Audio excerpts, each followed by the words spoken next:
Everyone welcome back to this video guys. पिछले video में हम लोगों ने देखा था heading tag, paragraph tag, link, lift, block code, strong and emphasis. इस वीडियो में हम लोग एक्सप्लोर करने वाले हैं इनलाइन टेक्स्ट को, inline text element, code, definition list, preformatted text, line break, figures. तो और यह है वीडियो नंबर 6 और हम लोग चलते हैं अपने वीएस कोड में। वीएस कोड में चलने से पहले हम लोग आते हैं इनलाइन टेक्स्ट ब्लॉक कोड पर आते हैं अपना। ये हम लोग आ गए इनलाइन टेक्स्ट एलिमेंट पर आ गए हैं, ठीक है। अब इनलाइन टेक्स्ट एलिमेंट क्या होता है कि आपको अगर हम पैराग्राफ टेक्स्ट की अगर बात करें, यहाँ पर पहले पैराग्राफ को आप समझ लो। ऑलरेडी मैंने एक पैराग्राफ टेक्स्ट यहाँ पर ऐड किया हुआ है।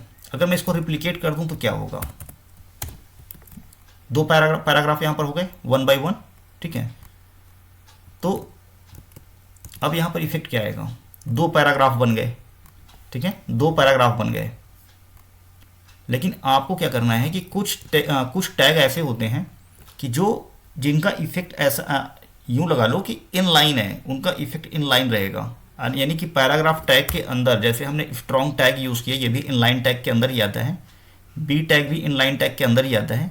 ईएम टैग भी इन लाइन टैग के अंदर ही आता है। लेकिन अगर आपको टेक्स्ट वगैरह एक पैराग्राफ के अंदर और उसमें कुछ अलग से कुछ लिखना है आपको, तो वहाँ पर आप स्पैन टैग भी यूज़ कर सकते हो। स्पैन टैग, ठीक है, स्पैन टैग यूज़ कर सकते हो। एग्जाम्पल के लिए यहाँ से लेकर के ये पूरा लाइन मैं स्पैन टैग के अंदर डाल देता हूँ, कोई इफेक्ट नहीं आएगा इसका। देखोगे strong tag, B tag, EM tag का कुछ इफेक्ट आता था, लेकिन स्पैन टैग का कोई भी इफेक्ट आपको ब्राउज़र पर नहीं दिखेगा। कोई भी इफेक्ट आपको ब्राउज़र पर नहीं दिखेगा। देखो कुछ दिख रहा है, नहीं दिख रहा है। मैंने लास्ट वाले पैराग्राफ में ऐड किया हुआ है, देखो नहीं दिख रहा है ना। यहाँ पर कहाँ से ऐड किया है, क्यों वर्षद से, ठीक है, ये यहाँ से हमने ऐड किया हुआ है, लेकिन पता नहीं चल रहा है, कोई इफेक्ट नहीं आ रहा है, ठीक है।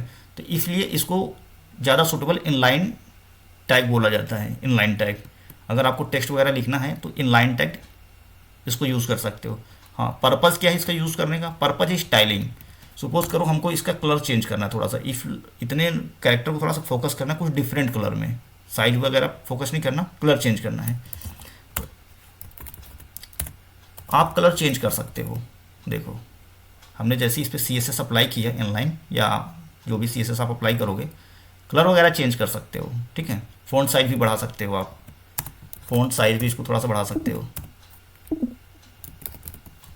जो भी बढ़ाना चाहो। तो फ़ॉन्ट साइज भी हमने दे दिया, ऐड कर दिया। तो यह है इनलाइन टैग में स्पैन।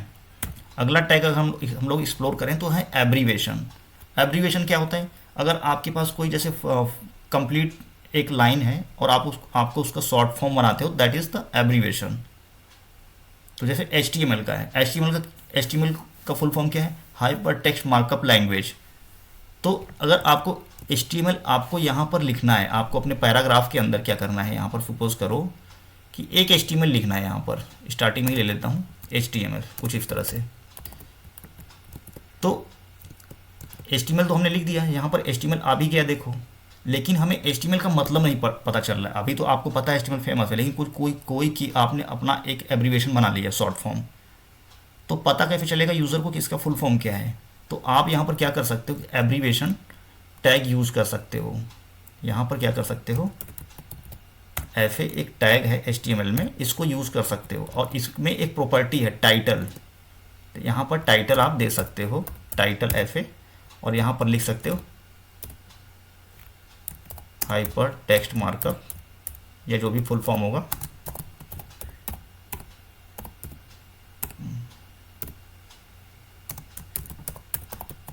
लैंग्वेज। एम को भी कैपिटल में कर दिया। तो अब इफेक्ट क्या आएगा, देखो यहाँ कुछ दिख रहा है इफेक्ट, आपको थोड़ा जूम कर देता हूँ, कुछ दिख रहा है डॉट डॉट डॉट, ठीक है। होवर कर रहा हूँ तो क्या हुआ, हाइपर टेक्स्ट मार्कअप लैंग्वेज आ गया, यहाँ पर शो कर रहा है। यानी कि एब्रीवेशन पढ़ते समय अगर यूज़र को नहीं समझ में आता कि क्या लिखा हुआ है, क्या एग्जैक्ट मतलब है, तो वहाँ पर आप टाइटल एब्रीवेशन करके दे दोगे। तो जैसे ही कर्सर यूज़र लेकर के जाएगा, जो रीड कर रहा होगा आपके एक्चुअल टेक्स्ट को, तो वहाँ पर उसका जो फुल फॉर्म या मीनिंग होगा वो यहाँ पर डिस्प्ले हो जाएगा। कुछ भी डाल सकते हो टाइटल में, ऐसा नहीं उसका मतलब ही डालना है, जो भी अपना मीनिंग निकाल ले उस एब्रीवेशन का वो डाल सकते हो आप, ठीक है। तो ये हुआ एब्रीवेशन टैग। आगे बढ़ते हैं, साइट।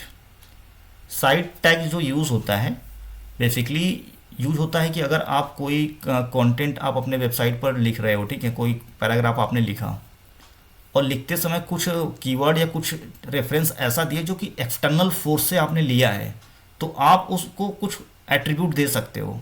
तो वहाँ पर हम लोग साइट यूज़ करते हैं। साइट साइट इसका भी कुछ खास अंतर आपको नहीं पता चलेगा। साइट अगर हम लोग यूज़ करेंगे इस यहाँ पर सपोज करो यहाँ पर मैंने साइट यूज़ कर लिया,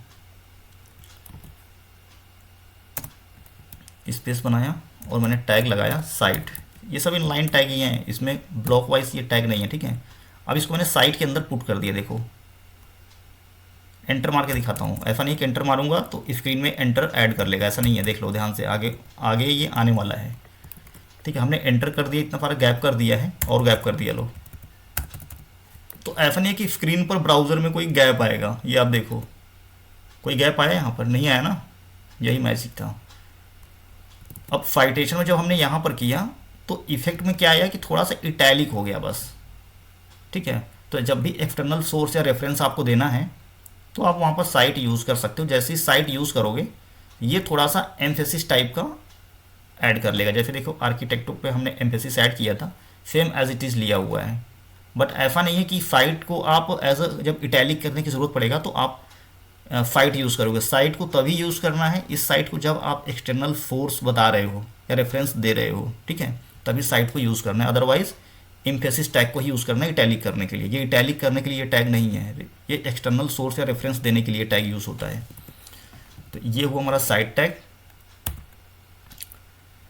अब आते हैं इनलाइन टेक्स्ट एलिमेंट्स कोड। अगर आप कोई ऐसा कंटेंट लिख रहे हो जहाँ पर आप जो हम लोग कोडिंग कर रहे हैं, इस कोड को रिप्रेजेंट करना है, शो करना है आपको, तो इसको आप कहाँ पर दिखाओगे? कोड के अंदर। कोड टैग है एक, ठीक है, कोड के अंदर दिखाएंगे। सपोज करो मैंने लिखा console dot log hello world, ठीक है, ये कोडिंग का पार्ट है।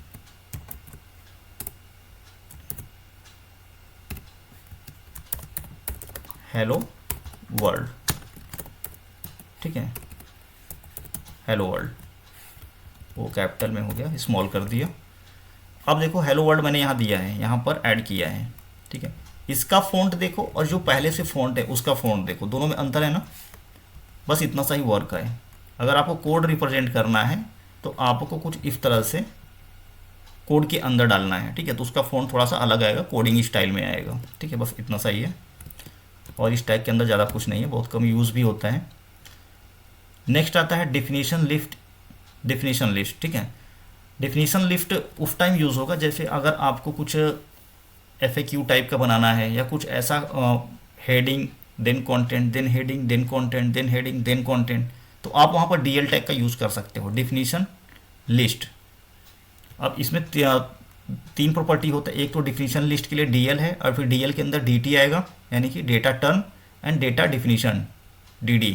फिर आएगा data term data definition, data term data definition, data term data definition. Just like UL के टाइप, UL जैसा ही चलता है। जैसे UL के अंदर क्या चलता है? लिस्ट चलता है, लिस्ट चलता है। तो इसमें दो प्रॉपर्टी चलेगा, DT चलेगा DD चलेगा, DT चलेगा DD चलेगा, ऐसे। तो देखते हैं DL टैग को भी देखते हैं। डेटा डिफिनीशन, DL को भी ऐसे DL करना है। सबसे पहले क्या करना है? DT डेटा टर्म, जैसे HTML, ठीक है, HTML। ये हो गया हमारा हेडिंग एक तरह से। और फिर इसके बाद क्या होगा? डेटा डिफिनीशन, ठीक है। डिफिनीशन में क्या डालना है? जो भी आप HTML के बारे में टाइप करना चाहते हो वो आप पुट कर दो यहाँ पर। तो स्क्रीन पे देखोगे, नीचे आते हैं, देखो कैसे इस तरह से बन के आ रहा है। थोड़ा सा मार्जिन पैडिंग मैंने थोड़ा सा पैडिंग ऐड कर लिया। डेटा डिफिनीशन ने क्या किया कि पैडिंग थोड़ा सा ऐड कर लिया। तो इसीलिए इसको FAQ वगैरह बनाने के लिए यूज़ करते हैं, या कुछ इस तरह के कंटेंट जिसमें हेडिंग डिफिनीशन। तो अब क्या करना है कि बस यही दो कंटेंट चलेगा। ये देखो, अब अपने हिसाब से इसको कस्टम कर लेना, ठीक है। ये देखो, ये हो गया डेटा डिफिनीशन लिस्ट। ज़्यादा कुछ नहीं है इसमें, इजी है।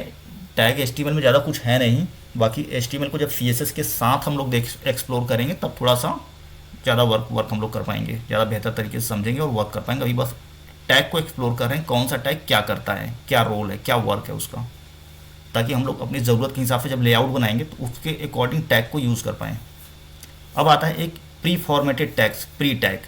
प्री टैग का वर्क ऐसा है कि जिस स्ट्रक्चर में आप लिख दोगे VS कोड में, ठीक है, उसी स्ट्रक्चर में टेक्स्ट प्रिंट होगा। जैसे हमने लिख दिया हेलो, ठीक है, हेलो, फिर हाय, ठीक है, ऐसे, फिर मैंने कुछ लिख दिया लोरेम 20, फिर हमने पैराग्राफ दे दिया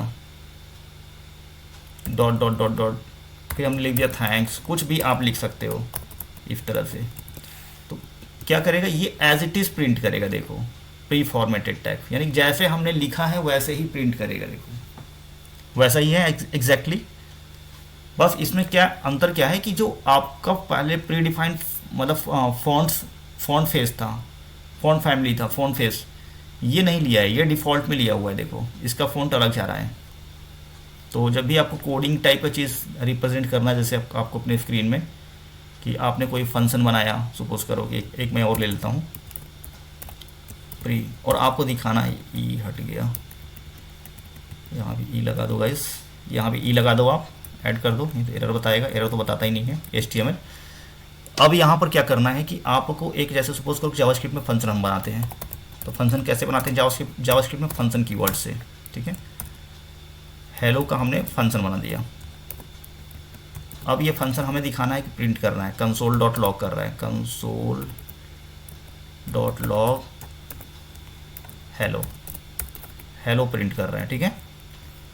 तो ये एज इट इज़ अब दिखाएगा कि इस तरह से फंक्शन बनाना है आपको, ठीक है, ये पूरा प्रिंट कर रहा है एग्जैक्टली।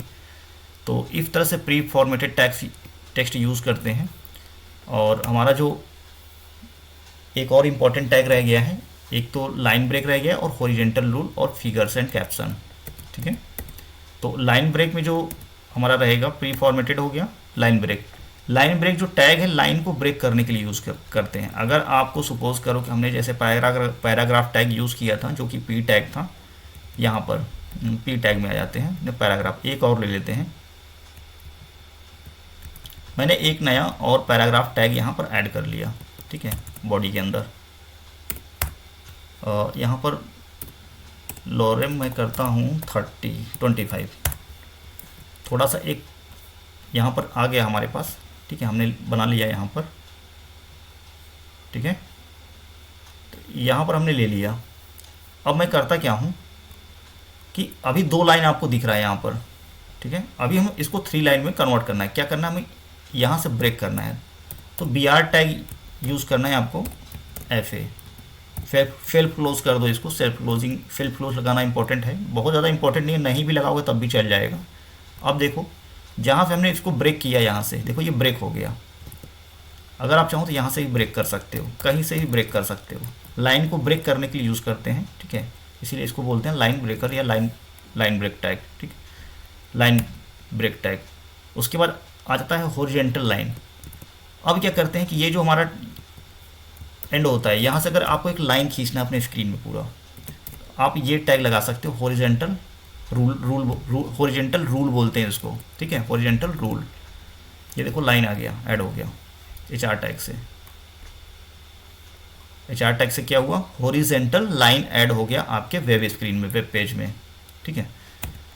सेपरेट करने के लिए यूज़ होता है, 2 सेक्शन को आपको सेपरेट करना है तो उसके लिए यूज़ कर सकते हो, अपने ज़रूरत के हिसाब से यूज़ कर सकते हो जब भी डिज़ाइन बनाओगे आप। नेक्स्ट आता है फिगर।